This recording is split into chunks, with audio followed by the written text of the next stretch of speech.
हाँ जी। तो जनाब कैसे हैं? ओडी विद ओबी के साथ उबैद आपके सामने। तो जनाब अभी मैं एक ऐसी जगह पे मौजूद हूँ जहाँ पे मैंने पहले भी इधर की वीडियो बनाई है, जहाँ पे मैं पैदा हुआ और जहाँ मेरी ज़िंदगी के पहले 10 साल गुजरे। बड़ी ज़बरदस्त जगह थी ये, जगह है ये मेरे लिए।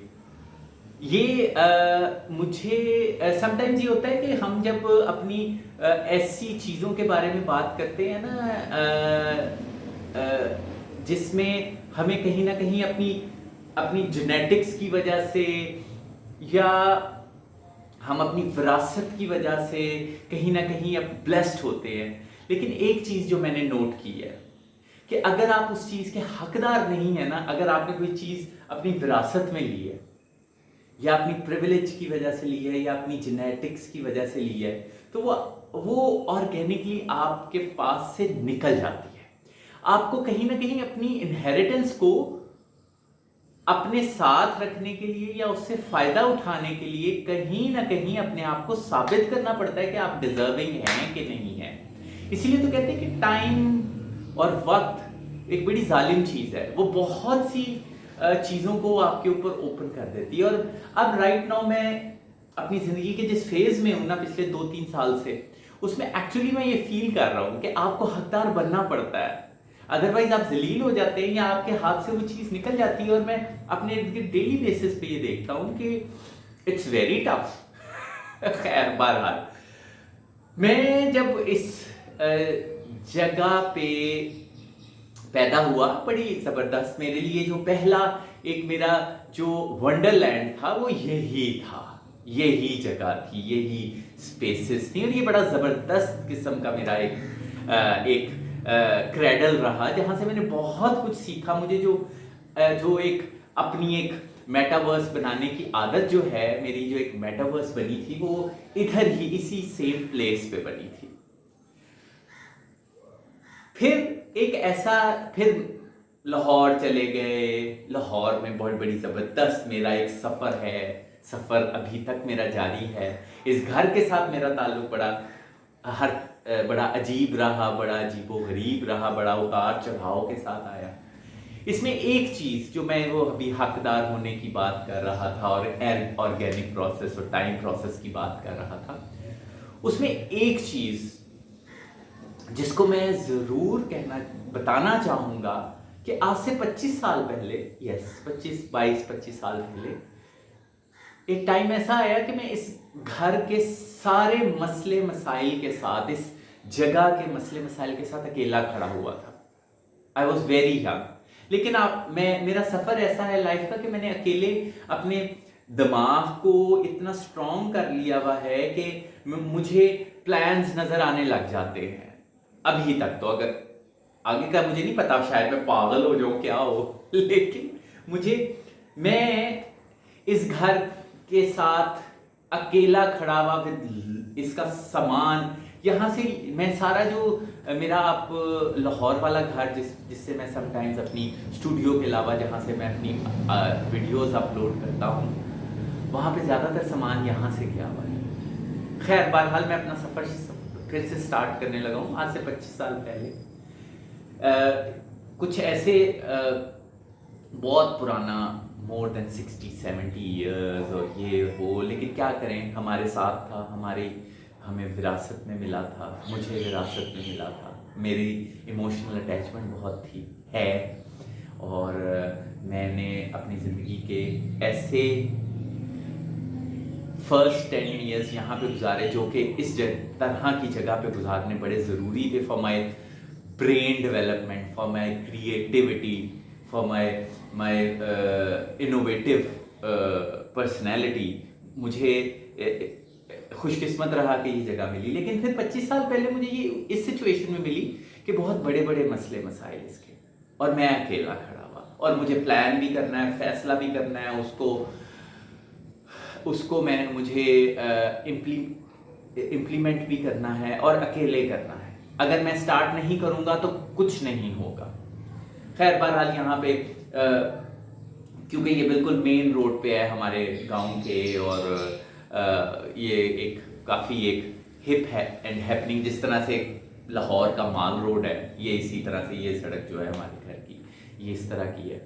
तो इसको अब जैसे लाहौर में भी बहुत हुआ कि उन्होंने इस सड़क को चौड़ा करना था, और मेरा घर का जो मेन फसाड था, एलिवेशन था, वो इधर आ रहा था। और ये घर एक काफ़ी बड़ी इस्टेब्लिशमेंट था, सामान के साथ और बहुत सी चीज़ों के साथ, और मैं यंग अकेला खड़ा हुआ था। मैंने ये एक बहुत मुश्किल सिचुएशन थी, आई थिंक 2004-05 से लेके 2011-12 तक जो मैंने फेस की। मेरे साथ कुछ लोग बाद में ऐड ऑन हुए। मैं हमारे यहाँ मेरी आया अम्मा समझ लें आप, मासी इरशाद उनका नाम लूँगा, उनकी फैमिली, वो बड़े ज़बरदस्त तरीके से उन्होंने मेरा साथ दिया। मेरी वालदा फिर बीच में ऐड ऑन हुई, उन्होंने फिर काफ़ी फिजिकल क्या कहना चाहिए, फिजिकल एफर्ट की। प्लान मैंने सारा किया, मैं अकेला यहाँ पे खड़ा हुआ यही प्लान करता था। महीने में 2-3 दफ़ा मेरे चक्कर लगते थे, और ये वो कि जब टूटेगा तो मैं क्या करूँगा, कैसे तुड़वाऊँगा, वो किया मैंने। फिर उसके बाद एक और सिचुएशन ऐसी आई कि जब मैंने कहा कि ये सारा सामान मैं यहाँ से उठा के लेके जाऊँगा, क्योंकि ये 40-50 साल से पड़ा हुआ था सामान, तो ये एक गार्बेज का वो लगता था, गार्बेज का एक ढेर लग रहा था, कूड़े का ढेर, डंपस्टर का। लेकिन मैं वो तकरीबन 1.5 ट्रक में भर के यहाँ से लेके गया। वो भी मेरे लिए बड़ा इंटरेस्टिंग रहा। मैं ट्रक के ऊपर खुद बैठ के अकेला ये सारा सामान लेके वहाँ गया। फिर मैंने उसको आहिस्ता आहिस्ता वहाँ पे रह के रिसाइकल किया, रीअसाइन किया। इमोशनल अटैचमेंट की चीज़ें वहाँ पे लगाई, और ये वो सारा कुछ किया। तो इस घर के साथ मेरा बड़ा अच्छा एक सफ़र रहा, एक अटैचमेंट रही।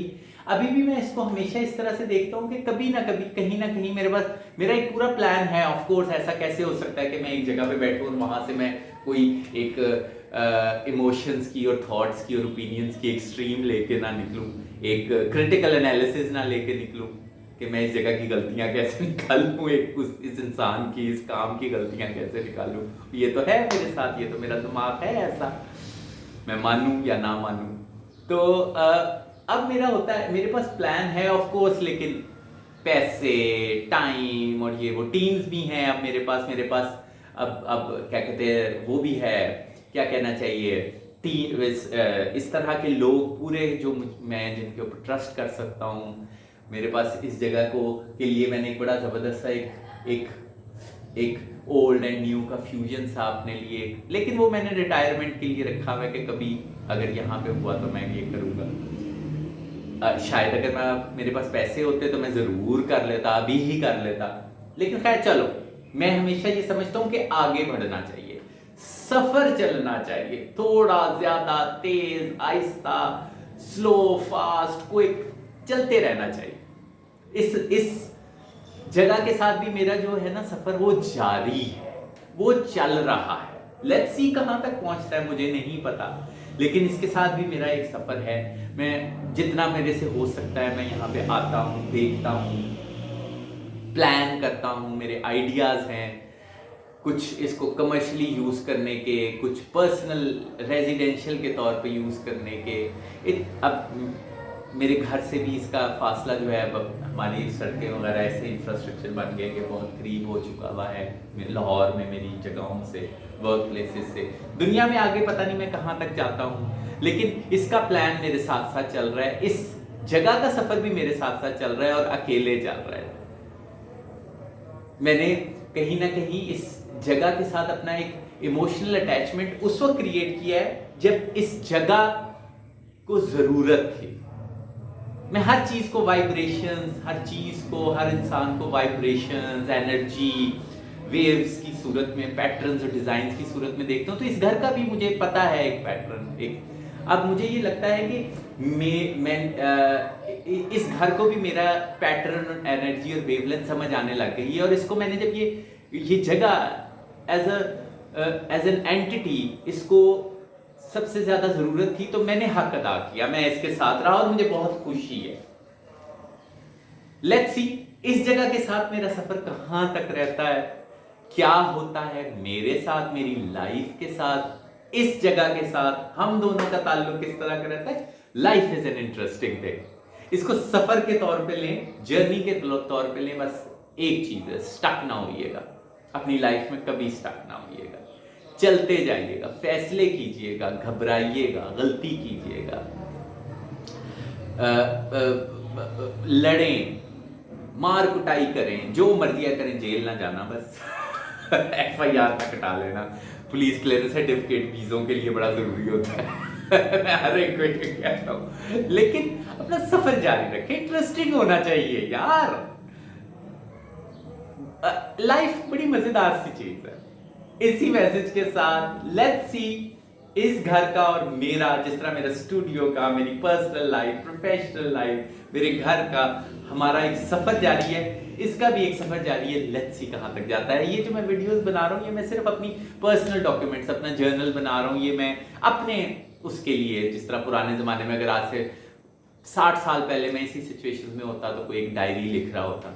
अभी मैं अपना यूट्यूब चैनल, अपने सोशल मीडिया अकाउंट्स रखे हुए, मैंने अपनी ज़िंदगी के सफ़र को डॉक्यूमेंट करने के लिए।